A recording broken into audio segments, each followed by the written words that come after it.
Hello guys, because of some medical issues, I was absent for some time, but now we will continue our lecture. तो सबसे पहले हम बात करेंगे NEET 2023 के क्वेश्चन पेपर को एनसीईआरटी के साथ line by line with page number. तो फर्स्ट क्वेश्चन इसके अंदर दिया है, first question among eukaryotes, first question among eukaryotes replication of DNA takes place in. Eukaryotes के अंदर रेप्लिकेशन ऑफ डीएनए किस फेज के अंदर होता है? First S phase, second G one phase, third G two phase, fourth M phase. तो इसका correct answer हो जाएगा cell cycle cell division, page number 163। देखो S phase. In gene gun method used to introduce alien DNA into host cell, micro particle of dash metal are used. Gene gun method का use करके alien piece of DNA को host cell के अंदर introduce करने के लिए, host cell में डालने के लिए माइक्रो पार्टिकल किस मेटल के बने होते हैं? तो यहाँ पर एनसीईआरटी बायोटेक के अंदर प्रिंसिपल एंड प्रोसेस, यहाँ पे ध्यान से देखना, पेज नंबर है 201। यहाँ पे ध्यान से देखो, लिखा है गोल्ड एंड टंगस्टन। तो इसका करेक्ट आंसर हो जाएगा second, gold and. Question number 6, the historic convention on biological diversity the earth summit was held in Rio de Janeiro in the year. Earth summit किस ईयर में हुआ था? Chapter biodiversity and conservation, page number 267। यहाँ पे ध्यान से देखना, देखो लिखा है biological diversity the earth summit held in Rio de Janeiro in year 1992। तो इसका करेक्ट आंसर हो जाएगा first 1992। What is the role of RNA polymerase third in the process of transcription in eukaryotes? अब देखो यहाँ पे देखो molecular base of inheritance, page number 111। यहाँ पे देखो क्या लिखा है, where is the RNA polymerase third is responsible for transcription of tRNA, 5SrRNA and SnRNA। और यहाँ पे देखो ध्यान से, ऑप्शन नंबर 1 ट्रांसक्रिप्शन। यहाँ पे देखो इसमें इसने पूछा है identify the pair of heterosporous pteridophyte among the following. Pteridophyte बताना है, हेट्रोस्पोरस दो होते हैं ना, होमोस्पोरस एंड हेट्रोस्पोरस, जिसमें डिफरेंट टाइप्स के स्पोर्स होते हैं।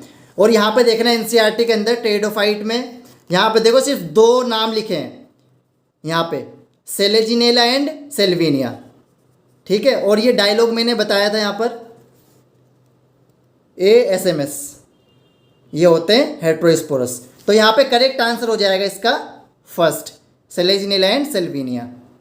First statement, the force generated by transpiration can lift a xylem size column of water over 130 meters of height. Second statement, transpiration cool leaf surface sometimes 10 to 15 degrees by evaporative cooling. देखो दोनों statement दिखाता हूँ, यहाँ पे देखना transpiration in plant chapter, इसमें देखो first second statement ये रहा 10 to 15 डिग्री, और एक स्टेटमेंट यहाँ पे देखो, देखो ये रहा लिखा है ना water over 130 meters of height.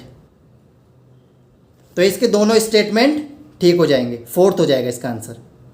इसमें पूछा है the reaction center in PS second has an absorption maximum at. Photosystem second के अंदर जो रिएक्शन सेंटर होता है उसके अंदर मैक्सिमम एब्जॉर्प्शन किस वेवलेंथ पे होता है? देखो chapter photosynthesis in higher plant, यहाँ पे ध्यान से देखना, यहाँ पे लिखा है in PS second it has absorption maximum at 680 nanometer, 680 nanometer, इसे बोलते हैं P680। तो करेक्ट आंसर हो जाएगा यहाँ पर 680 नैनोमीटर। क्वेश्चन नंबर 11, इसने बोला है among the evil quartet which one is considered the most important cause driving extinction of species. Species के एक्सटिंक्शन का सबसे बड़ा रीज़न क्या है? जो स्पीसीज गायब हो गई है, लुप्त हो गई है, उसका सबसे बड़ा रीज़न क्या है? देखो यहाँ पे ध्यान से देखना, बायोडाइवर्सिटी कंजर्वेशन चैप्टर, यहाँ पे देखो ध्यान से, हैबिटेट लॉस एंड फ्रेगमेंटेशन में आगे लिखा है the most important cause driving animal and plant to extinction. ठीक है, तो इसका आंसर क्या हो जाएगा, हैबिटेट लॉस एंड फ्रेगमेंटेशन। यहाँ पे ध्यान से देखो, इसका आंसर हो जाएगा fourth, habitat loss and fragmentation. Which of the following stage of meiosis involve division of centromere. Centromere का डिवीजन मियोसिस की किस स्टेज के अंदर होता है। अब देखो यहाँ पे ध्यान से देखना, मियोसिस सेकंड के अंदर यहाँ पे देखो क्या लिखा है, एनाफेज सेकंड में it begin with the simultaneous splitting of centromere. ठीक है, एनाफेज सेकंड, तो यहाँ पे इसका करेक्ट आंसर हो जाएगा एनाफेज सेकंड ऑप्शन हो जाएगा। Question number 15, which micronutrient is required for splitting of water molecule during photosynthesis. कौन सा माइक्रो मॉलिक्यूल रिस्पॉन्सिबल होता है स्प्लिटिंग ऑफ वाटर के लिए।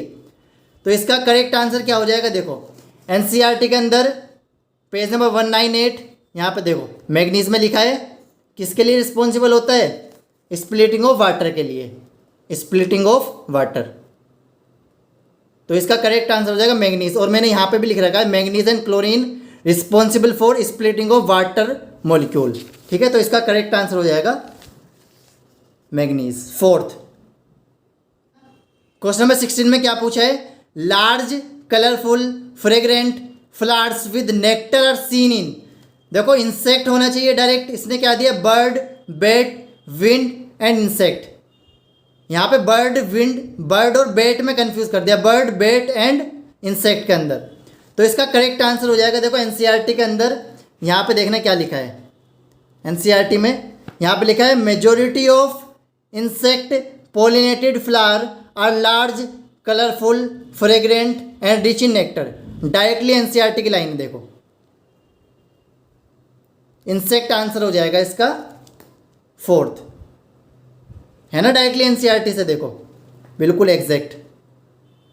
क्वेश्चन नंबर 17 में इसने पूछा है movement and accumulation of ions across a membrane against their concentration gradient can be explained bye. देखो क्या वर्ड आ गया यहाँ पर, अगेंस्ट द कंसंट्रेशन ग्रेडियंट। तो एक ही ऑप्शन इसका करेक्ट हो जाएगा, एक्टिव ट्रांसपोर्ट। देखो यहाँ पे दिया है ना एक्टिव ट्रांसपोर्ट में, देखो ये अगेंस्ट अ कंसंट्रेशन ग्रेडियंट। ठीक है, तो इसका करेक्ट आंसर हो जाएगा थर्ड। 18 में क्या बोला है, the thickness of ozone in a column of air in atmosphere is measured in term of. किस में मेजर करते हैं, डॉप्सन यूनिट। देखो एनसीईआरटी के अंदर बोल्ड करके दिया है, तो किस में मेजर करते हैं, डॉप्सन यूनिट, DU। नंबर 19 इसने बोला upon exposure to UV radiation DNA stand with ethidium bromide will show. Ethidium bromide के बाद स्टैंड यूवी रेज एक्सपोज करने के बाद कैसे दिखाई देते हैं, ब्राइट ऑरेंज कलर, थर्ड हो जाएगा। देखो एनसीईआरटी के अंदर यहाँ पे लिखा है, देखो लिखा है ना यहाँ पर, यूवी लाइट एक्सपोज करने के बाद कैसे दिखाई देते हैं, bright orange colour, bright orange colour.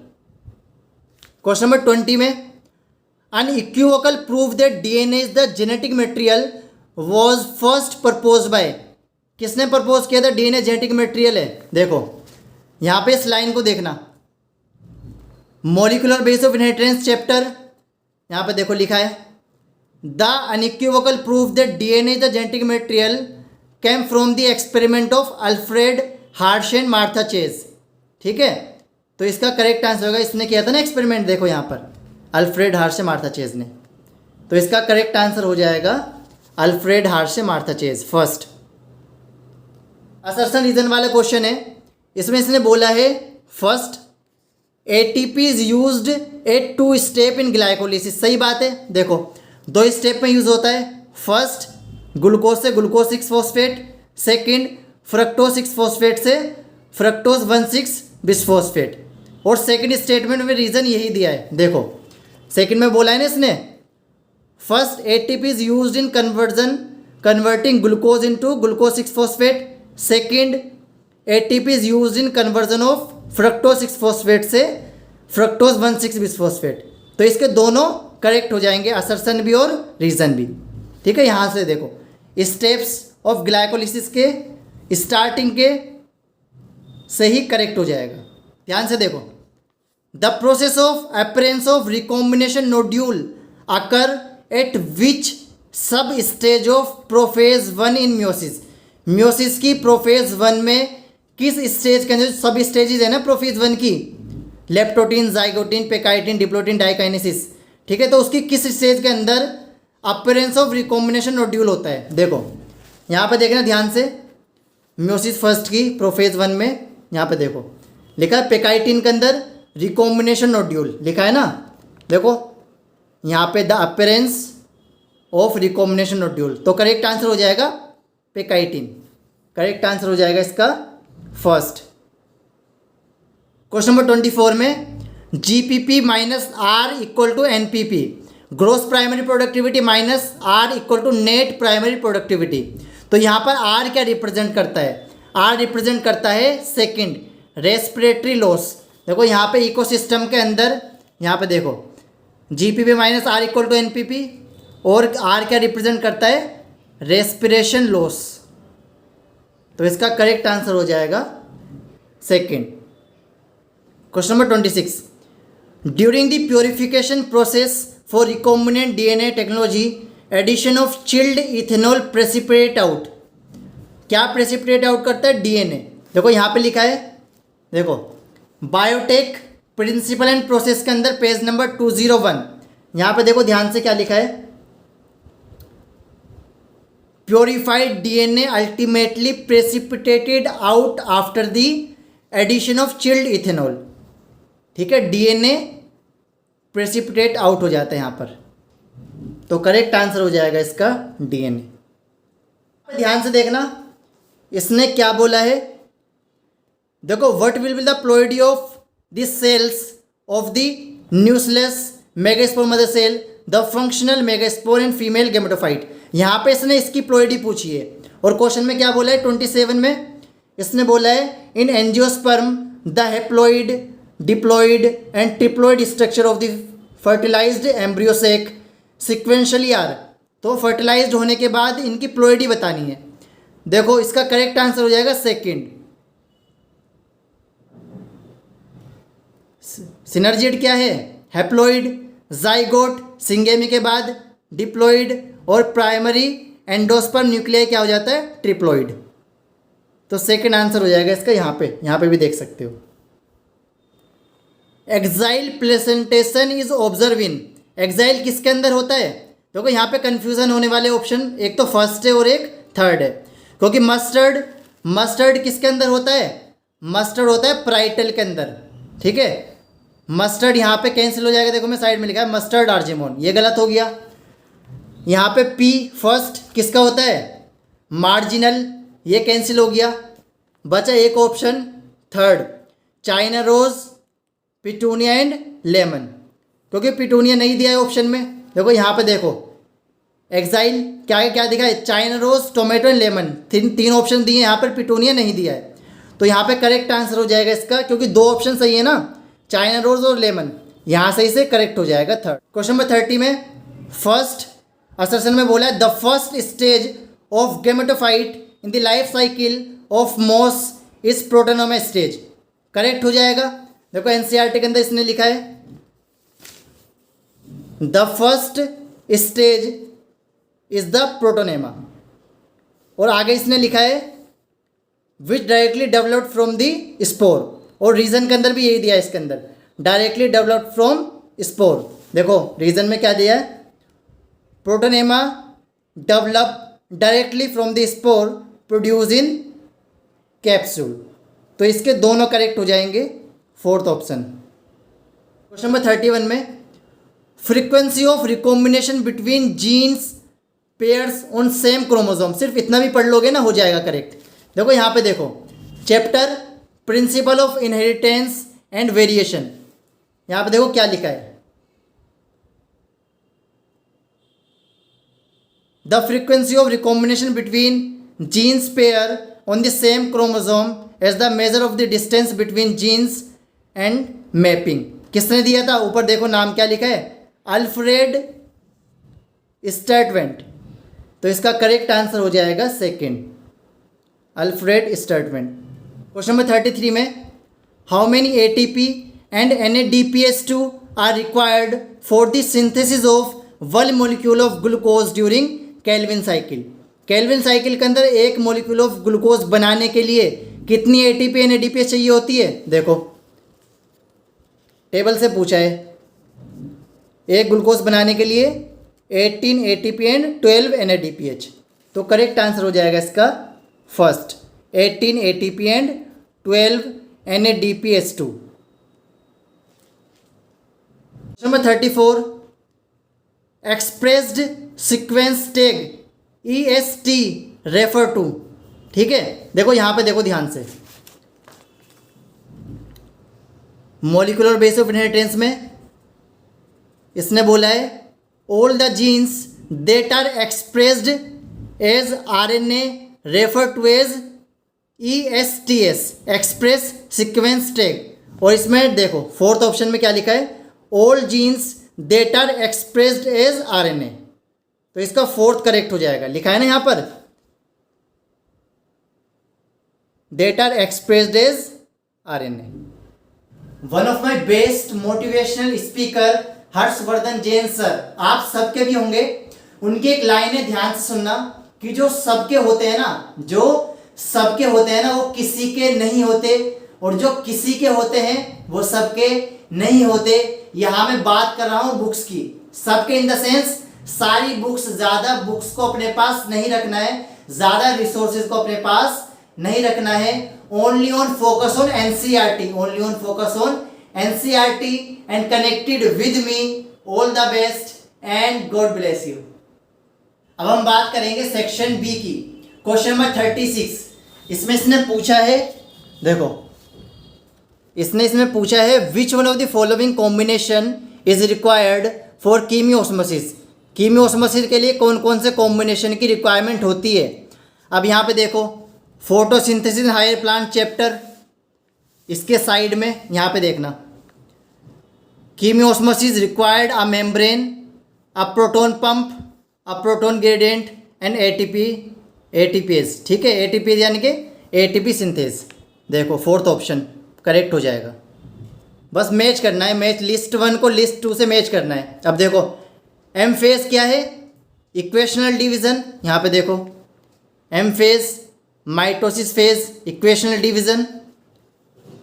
दूसरा G2 फेज, यहाँ पर देखो G2 फेज में क्या होता है, प्रोटीन की सिंथेसिस होती है, प्रोटीन की सिंथेसिस होती है।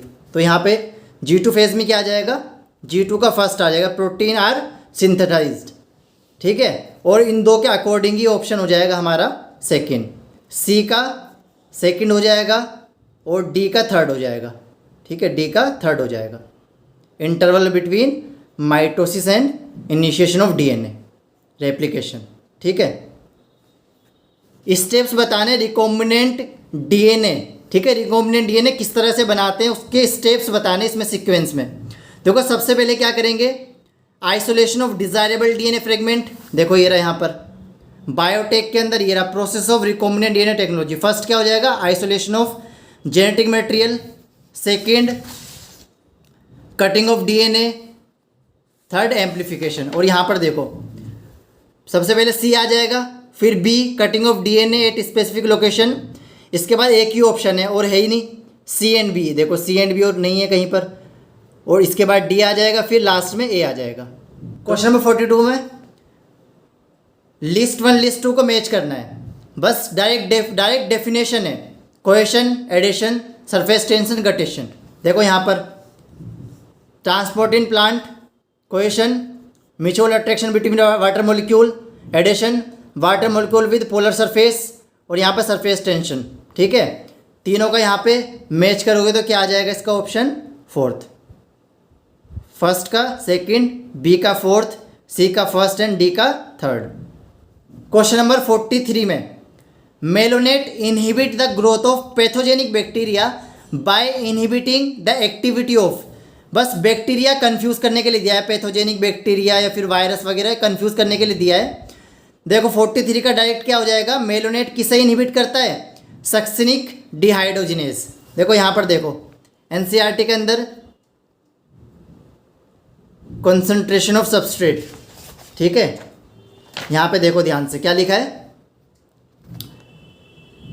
Inhibition of succinic dehydrogenase by malonate, direct NCERT की लाइन से। 44 क्वेश्चन में बोला है मैच को लिस्ट 1 लिस्ट 2 को मैच करना है डायरेक्ट। देखो इसमें ग्लाइकोलिसिस को क्या बोलते हैं, ईएमपी पाथवे, ग्लाइकोलिसिस को ईएमपी पाथवे, देखो ग्लाइकोलिसिस को ईएमपी पाथवे फर्स्ट हो गया। बस इसमें 2 ऑप्शन देखने, तो 2 ऑप्शन से करेक्ट हो जाएगा। देखो सी का थर्ड ऑक्सीडेटिव फॉस्फोराइलेशन को क्या बोलते हैं, ईटीएस, इलेक्ट्रॉन ट्रांसपोर्ट सिस्टम।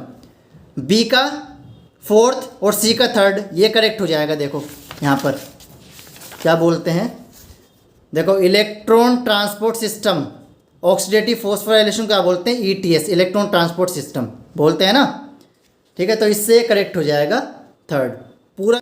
इसमें इसने पूछा है क्लीनीफिल्टर सिंड्रोम के रेस्पेक्ट में कौन कौन से स्टेटमेंट करेक्ट हैं। फर्स्ट वाला गलत हो जाएगा, डाउन सिंड्रोम का है। Second, such an individual has overall masculine development, सही बात है। देखो यहाँ पे देखो एनसीईआरटी के अंदर बिल्कुल सेम लाइन है, exact, such an individual has overall masculine development. C गलत हो जाएगा, डी भी गलत है, डाउन सिंड्रोम का है। और ई में सच इंडिविजुअल आर स्टेराइल, देखो यहाँ पे लिखा है क्लीनीफिल्टर में लास्ट वाला सच इंडिविजुअल्स आर स्टेराइल। तो इसके 2 ऑप्शंस करेक्ट हो जाएंगे। ऑर्गेनिज्म एंड पॉपुलेशन क्वेश्चन पूछा है डायरेक्ट, बिल्कुल लिस्ट 1 लिस्ट 2 को मैच करना है। म्यूचुअलिज्म, कॉमेंसलिज्म, एमेंसलिज्म, पैरासाइटिज्म, देखो टेबल से पूछा है डायरेक्ट, इस टेबल से मैच करोगे। Mutualism plus plus, commensalism plus 0 और एमेंसलिज्म -0। तो इसका करेक्ट ऑप्शन हो जाएगा फर्स्ट, ए का फोर्थ, बी का फर्स्ट, सी का सेकंड, डी का थर्ड। न्यूट्रिशन से पूछा है, देखो डायरेक्ट है बिल्कुल, सिर्फ एक ऑप्शन से हो जाएगा। लिस्ट 1 लिस्ट 2 को बताना है, आयरन, जिंक, बोरॉन, मोलिब्डेनम, इनके फंक्शंस क्या है उसके अकॉर्डिंग मैच करना है। देखो जिंक, जिंक को देखना सबसे पहले, जिंक से हो जाएगा। देखो जिंक का क्या फंक्शन है, need in the synthesis of oxygen, oxygen की सिंथेसिस में जिंक रिस्पॉन्सिबल होता है। और यहाँ पे देखो बी का फर्स्ट और एक ही ऑप्शन है बी का फर्स्ट, इसी से करेक्ट हो जाएगा। इसमें करेक्ट स्टेटमेंट बताने हैं। फर्स्ट इसने बोला है lenticels are the lens shaped opening permit the exchange of gases, correct है। देखो यहाँ पर देखो लिखा है ना, ये वाला ऑप्शन करेक्ट हो जाएगा।